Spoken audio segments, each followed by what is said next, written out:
예, 이제 오늘 종합감사라 국정감사를 이렇게 결론 짓는 날입니다. 그동안 애만 있으셨고요. 오늘 지적된 얘기들을 잘 좀 살피셔서 국회 요구사항을 국정감사의 결과를, 성과를 좀 내주시도록 애써주시기 바랍니다. 제가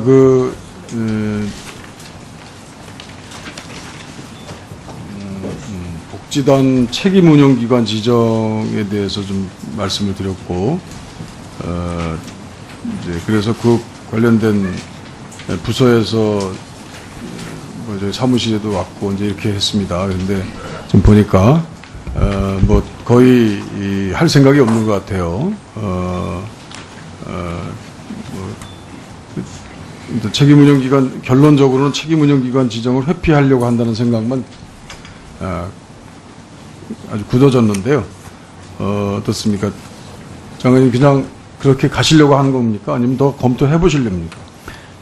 기본적으로 책임 운영 기관을 해서 업무의 효율성 또 장병의 복지가 증진된다면 마다할 이유가 없는 것이다. 이렇게 생각을 하고 있습니다. 네, 다만 총론적인 얘기만 말씀하시니까, 예. 그래서 이제 복지단의 입장을 들었습니다. 보니까 수익성이 증대되지만 공공성은 악화된다. 공공성 수행도 책임기관 운영기관에서 충분히 가능하다고 하는 결과가 있어요. 사업운영계획 승인과 책임운영기관 심의 운영 평가 시에 공공성을 충분히 강화할 수 있다라고 하고요. 또 복지단 업무형이 다양하고 복잡해서 상이한 영역으로 관장은 안 된다라고 하는 건데, 지금 용역 결과에는 오히려 단일 업무, 복지 분야로 이렇게 좀 단일성을 또 강화시키는 것이 좋다라고 하는 반대 입장입니다. 그리고 법령 개정 지침 등 마련해야 된다고 그러는데, 지금 법제처에서는 유권 해석으로 문제 없다고 얘기하고 있고, 그리고 또 뭐 여러 가지 인력 운영의 자율성이 보장을 위해서라도 필요하다 그러는데, 이건 자리 보존을 위한 변명에 불과한 것으로 보이고요. 여태까지 쭉 논의된 내용을 좀 종합하는 겁니다. 이거 복지단은 영업이익이 아니라 장병 복지를 제공하는 부대다. 오히려 장병 복지에 이게 역행이 된다는 측면에 문제 제기를 하고 있는 것입니다. 그렇기 때문에 이렇게 의원실에서 문제 제기를 하면서 검토를 요구하고 있으면 좀 한번 생각이라도 해볼, 척이라도 좀 해봐야 되는데, 그냥 이제 종전의 입장만 되풀이하고 계셔요. 그래서 어떻든간에 책임운영기관을 지정하고 민간 전문가의 채용을 확대해서 복지도 복지고 수익성이라는 것도 좀 고려해야 되지 않겠냐라는 제 입장입니다. 계속 입장에 변화는 없으신 거죠? 의원님, 제가 뭐 총론적인 입장에서만 말씀드리는 것이 아니고 이 문제는 11년도부터 검토해온 일인데, 서로 여러 가지 지금 의원님께 그동안에 보고드린 것처럼 법적인 문제, 또 일반 회계와 복지 기문 이런 것들이 있어서 의견이 상충되어서 그런 것인데, 의원님 좋은 뜻에서 이렇게 제안을 하신 것인 만큼 저희들이 이걸 검토를 좀 더 심층 깊게 하도록 그렇게 하겠습니다. 예. 그렇게 하고 나서 그 결과와 과정에서 의원님과 좀 저희들이 그 대화를 종전의 입장만을 계속 되풀이하지 마시고요. 예. 그렇게 해주시기 바랍니다. 그 다음에 지난번 이제 제가 전술 스마트폰 문제 얘기를 했고, 그걸 통해서 군 아주 전문 획득 물건들에 대해서는 이제 좀 여러 가지 장기적인 검토가 필요한데, 이 스마트폰이라는 것은 거의 90%가 범용 공통되는 이제 사양을 가지고 있는 것이고, 특히 이제 알고리즘이라든지 보안 모듈이라든지 뭐 그런 점을 빼놓고는 일반 스마트폰을 가지고 알 수가 있는 것이기 때문에 제가 알게 됐는데, 너무 참 문제가 많다는 것을 알게 됐고, 그것이 이제 빙산의 일각이다라고 생각이 되는 거죠. 그래서 제가 이제 우선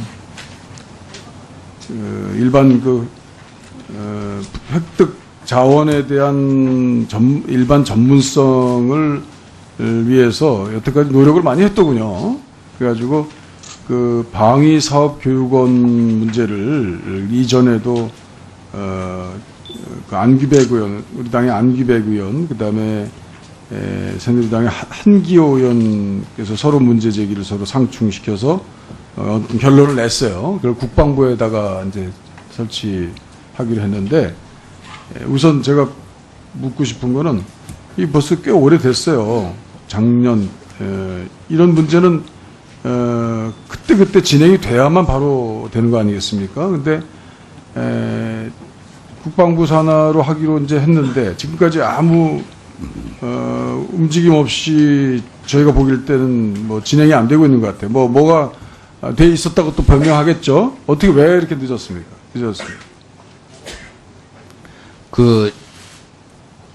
의원님 잘 아시는 것처럼 이제 그 방위사업 교육원은 방사청 요원뿐 아니라 각군과 합참 또 여러 가지 기술 연구기관 등에 있는 사람들 다 같이 교육을 받아야 하기 때문에 국방부에 두기로 한 것이고, 그 지금 검토를 해오는 과정에서 이것을 빨리 하기 위해서 이제 법적 절차 이런 것들을 개선하는 부분이 있는데, 그러니까 뭐 시행령 고쳐야 되고 또 예. 조직법 개정해야 되고 예산 받아야 되고 뭐 그 얘기 또 하려고 하시는 거 아니에요? 그 중에 그렇죠? 그래서 우리가 쉽게 가는 방법인 뭐 총수 국방대학의 직무교육원이라고 있는데 그것을 좀 확대해서 하는 방안이 있겠다 해서 그런 방향으로 같이 검토를 하고 있습니다. 그러니까 그렇게 그거 안 하고요? 이거 아니 안 하고? 그러니까 하는 것인데, 그렇죠. 그러니까 예, 하는 것인데 지금 보니까 그 예. 하세월이야. 그러니까 보니까 지금 지난번 보니까 2015년 대정부 질문 때 황교안 총리가 방위사업청 폐지까지 검토하겠다 이렇게 했어요. 해보겠다 이런 얘기도 했는데, 이 방위사업청의 그 운영 과정에 있어서의 좀 디테일의 문제도 있었고, 그것은 이제 보면은 과거 여태까지 이 자원 획득 과정에서 있었던 전반적인 군 문제가 노출된 것이고, 방위사업청 그 자체가 문제 있다라고 하는 것은 한 번 더 검토해볼 문제. 새로 시작한 방위사업청이기 때문에. 그런데 지금 이런 것도 보니까 이 방위사업청을 이제 어찌 보면 조직이 국방부에서 방위사업청으로 뺏기고 자원획득 과정이나 이런 것들이 이제 일부 권한이 이양되고 그러면서 그것에 대한 반감, 그리고 그렇기 때문에 앞으로 이제 어떻게 보면 방위사업청을 폐지하거나 국방부 직속으로 바꾸기 위한 그런 여러 가지 준비 과정이나 뭐 생각들이 이 조그만 그 교육원 설치에도 적용된 거 아니가 이렇게 생각이 들었어요. 그런 거 아닙니까?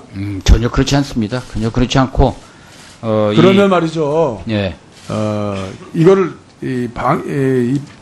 그때 제기한 것들 보면은 아주 현실적으로 돼 있어요. 이게 전 군의 문제가 아니라 방사청의 업무의 보조적인 교육이나 전문 지식을 함양하기 위한 하나의 부수적인 기구로 만들면 그렇게 시작을 해보면 되는 거예요. 근데 그거를 이렇게 늑장을 부리고 못하게 하고, 그래서 이제 사업청에 사고도 발생하고, 지금 보니까 이제 스마트폰 말이죠. 이게 말이 되는 얘기예요. 지금 내가 보니까 지난번에 무슨 방위사업청장님 그 무슨 온도가 60도니 50도니 얘기하고 다 필요한 그 일반 스마트폰에 다 필요한 사양들입니다. 그런 것들은 이게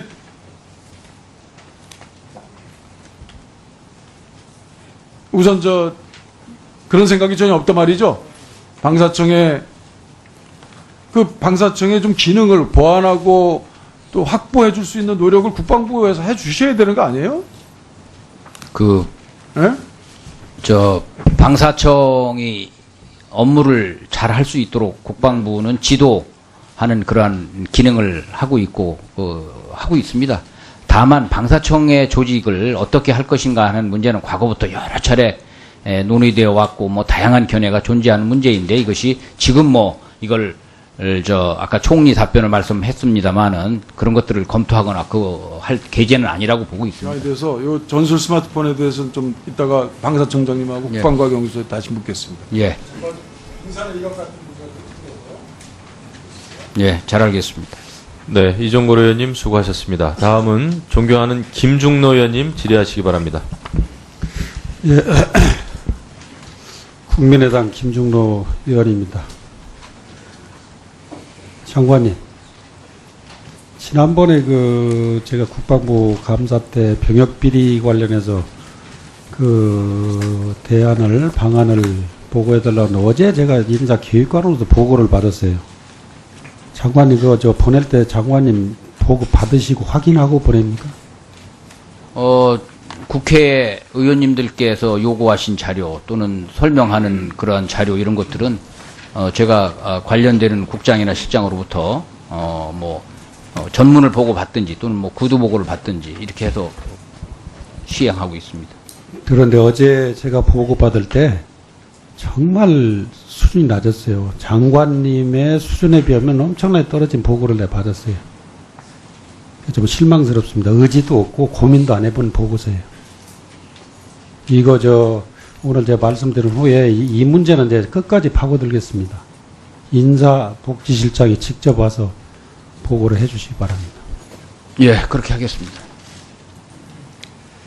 오늘날 우리 대한민국의 안보위기는 카드나 핵이 아니라 안보위기 상황이 닥쳤을 때 국민이 지도층을 믿고 나라를 지키는 일에 기꺼이 따라 나설 수 있는가입니다. 장관님, 국민의 사랑과 신뢰를 받지 못하는 또 국민과 함께하지 못하는 안보는 결코 성공할 수 없다고 생각하지 않습니까? 동의합니까? 예, 그렇게 그렇죠? 생각합니다. 저는 종합감사를 앞두고 밤잠을 설치면서 제가 확보하고 있는 병역비리로 보여지는 명단을 공개하는 것이 최선인가? 과연 현재 직위에 있는 고위공직자들만의 문제인가? 또 개인 신상 폭로가 정말 병역 문제 해결에 도움이 되는가? 또 정말 몸이 아프거나 능력에 맞게 분류되어 열심히 복무 중인 선의의 피해자가 생기는 것은 아닌가? 고민을 거듭했습니다. 그러나 제가 병역 업무 관련해서 샅샅이 파헤치겠다는 근본 목적이 나라를 지키겠다는 최고의 가치에 대한 국민적 합의를 이끌어내겠다는 데 있기 때문에 당 지도부의 강한 권유에도 국민들의 분노에 찬 공개 요청에도 불구하고 명단을 공개하지 않는 것으로 결론을 냈습니다. 몇 사람 망신 주고 이벤트성으로 끝날 문제가 아니고 너무도 광범위하게 만연되어 있는 상태예요. 그리고 국정감사의 목적이 폭로를 통해 스타가 되는 것이 아니라 정부의 문제점을 지적하고 발전적인 대안을 제시해서 정부 정책의 발전을 이끌어내고 국민의 공감을 얻는 것이라고 생각합니다. 이제 슬라이드를 보고 지난번에 했던 거에 더 보태서 여기 총장님들 처음 올라오셨기 때문에 한번 까도 끝이 없는 병력비리 실태를 보면서 여기 있는 모든 분들이 극약 처방이라도 해야 된다는 절박한 심정으로 안보의 현주소를 평가해 보면서 미흡하나마 대안 위주로 제시하고 국민과 함께 고민해 보겠습니다. 슬라이드 보아주십시오. 지난번에 보여드린 건데 안 보신 분들이 많기 때문에 확인해 보세요. 한눈에 볼 수 있죠? 시민원기관의 자녀들, 시민원기관에 있는 사람들의 병역 실태입니다. 다음. 자, 이제 하나도 부족해서 둘, 셋을 면제받은 공직자도 있습니다. 또 국적 포기자도 있습니다. 뭐 설명 안 드려도 아시겠죠? 다음. 이거가 나가고 나서 전국에서 댓글이 뭐 수없이 올라왔습니다. 보세요. 저 색으로 표시된 것부터 우선 보시죠.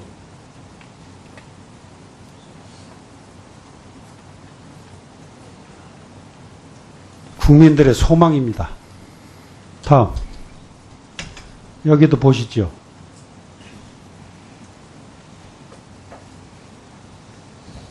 다 보셨죠? 이 국민들의 소망을 담아서 제가 지금부터 대안을 제시합니다. 이거를 하다 보니까 고위공직자 위주로 제가 파헤치다 보니 또 재계가 더 문제예요. 소위 부유층이라고 그러죠. 한번 보세요. 다음. 자, 사회 지도층의 병역 의무 이행에 대해서 제가 생각해 본 거는 다음과 같습니다. 대통령실하고 인사혁신처 행정자치부 정치권. 앞으로 고위공직자 임용도 제한하고 대통령 후보 자격도 명분 있는 병역 의무를 안 했을 때는 박탈해야 된다고 생각합니다. 국민들의 의견입니다. 국회의원 공천 때도 확실하게 이런 부분을 입법화해야 될 것 같습니다. 그리고 병무청, 국세청의 문제, 이 고숙자 제가 아까 재개 문제를 했는데 이 문제는 국세청에서 아주 들고 나와야 될 문제인데 자료를 잘 안 준다고 그래요. 그러죠? 병무청장님?